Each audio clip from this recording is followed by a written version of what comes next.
আজ আপনাদের শোনাতে যাচ্ছি ইসলামের ইতিহাসে বর্ণিত সবচেয়ে জঘন্য ও পাপিষ্ঠ দুজন নারীর পাপাচার ও তার শাস্তি সম্পর্কে, যিনারা নবীর স্ত্রী হয়েও কাফেরদের সঙ্গে সঙ্গ দিয়েছেন।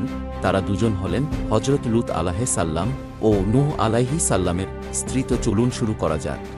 লূত আলাইহিস সালামের স্ত্রী। ইতিহাসে সবথেকে পাপী নারীদের মধ্যে একজন নারী হচ্ছে হযরত লূত আলাইহিস সালামের স্ত্রী। ইরান এবং ইসরায়েলের মাঝখানে অবস্থিত বর্তমানে যে মৃত সাগর রয়েছে, সেখানে হযরত লূত আলাইহিস সালাম বসবাস করতেন এবং বর্তমানে এই সাগরে কোনো জীবজন্তু বসবাস করে না। কিন্তু অনেক বছর আগে এই জায়গাটি ছিল সম্পূর্ণ শস্য শ্যামলে ভরা। অন্যান্য স্থানের মানুষেরা তাদের রিজিক সন্ধানের জন্য এই জায়গাতে আসতো। এই জায়গাটি অনেক উর্বর ছিল। এটাই সেই জাতি ছিল যে জাতির কাছে আল্লাহ সুবহানাহু ওয়া তাআলা হযরত লূত আলাইহিস সালামকে প্রেরণ করেছিলেন। অবাক করা বিষয়টি হচ্ছে, এই জাতির গুণাগুলো সব থেকে আলাদা ছিল এবং তারা সব থেকে বেশি গুনায় লিপ্ত থাকত।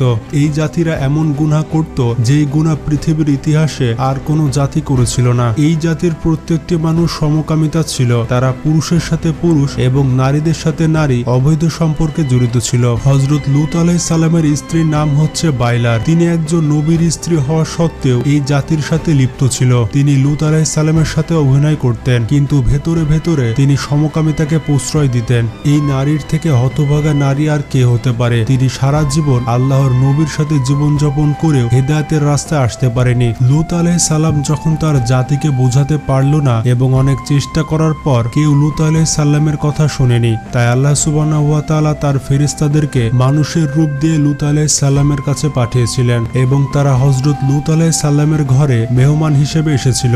লূত আলাইহিস সালামের স্ত্রী এই খবরটি তার কওমের কাছে দিয়ে দিল। এতে করে কওমের সব লোক লূত আলাইহিস সালামের ঘর চারিদিক থেকে ঘিরে ধরেছিল। সেই কওম দাবি করেছিল লূত আলাইহিস সালামের ঘরে যে যুবকেরা রয়েছে তাদের সাথে তারা শারীরিক সম্পর্ক করবে এবং লূত আলাইহিস সালামকে তারা বলেছিল যে তাদের হাতে ওই মেহমানদেরকে তুলে দিতে। তখন আল্লাহর ফেরেশতা আল্লাহর কাছে দোয়া করলো এবং আল্লাহ লূত আলাইহিস সালামকে বললেন একটি নির্দিষ্ট জায়গায় চলে যেতে, কারণ এখন এই জাতির উপরে আযাব নাজিল হবে। লূত আলাইহিস সালাম তার বাড়ির পেছন দিয়ে পালিয়ে যেতে লাগছিলেন, আর যখনই তিনি পালিয়ে যাচ্ছিলেন তখন আকাশ থেকে ভয়ঙ্কর পাথর এবং আগুন এসে পড়েছিল। লূত আলাইহিস সালাম তার পরিবারকে নিয়ে পালিয়ে যাচ্ছিলেন, কিন্তু লূত আলাইহিস সালামের স্ত্রী তার কওমের লোকজনদের ছেড়ে যেতে চাচ্ছিল না। সে বারবার পেছনে ফিরে তাকাচ্ছিল। আল্লাহ লূত আলাইহিস সালামকে বলেছিলেন পেছনে ফিরে না তাকাতে, কিন্তু তার স্ত্রী বারবার পেছনে ফিরে তাকাচ্ছিল, যার কারণে সেও এই আযাবের শিকার হয়। লূত আলাইহিস সালামের স্ত্রী পুরোপুরি পাথর হয়ে যায় এবং বর্তমানে লূত আলাইহিস সালামের এই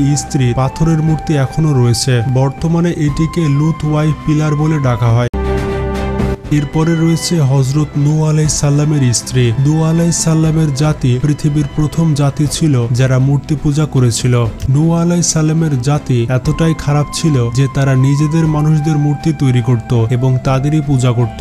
এই জাতির কাছে আল্লাহ সুবহানাহু ওয়া তাআলা হযরত নূহ আলাইহিস সালামকে প্রেরণ করেছিলেন, কিন্তু এই জাতি ছিল সবথেকে অবাধ্য এবং সবথেকে বেয়াদব জাতি। তারা নূহ আলাইহিস সালামের কোনো কথাই শুনছিল না, এমনকি তারা নূহ আলাইহিস সালামের উপর পাথর মেরেছিল এবং তাকে তার ঘর থেকে বের করে দিয়েছিল, আর তাকে কোনো সাহায্য করেছিল না। এমনকি নূহ আলাইহিস সালাম আল্লাহর দাওয়াত দিলে তাকে ভরা মজলিসে পাথর মারা হতো। নূহ আলাইহিস সালামের উপর এত অত্যাচার করা হতো, তার কারণ হচ্ছে তার স্ত্রী এইসব কাফেরদের সাথে যুক্ত ছিল। নূহ আলাইহিস সালামের স্ত্রীর নাম ছিল বালেগা এবং ইতিহাসে সব থেকে পাপী নারীর মধ্যে তিনি অন্যতম। তিনি শুধুমাত্র কাফের ছিলেন না, তিনি প্রকাশ্যে কাফেরের মতো চলাফেরা করতেন। সে সবসময় নূহ আলাইহিস সালামের বিরুদ্ধে চক্রান্ত করত এবং তার জাতির সাথে মিলে নূহ আলাইহিস সালামের ক্ষতি করত।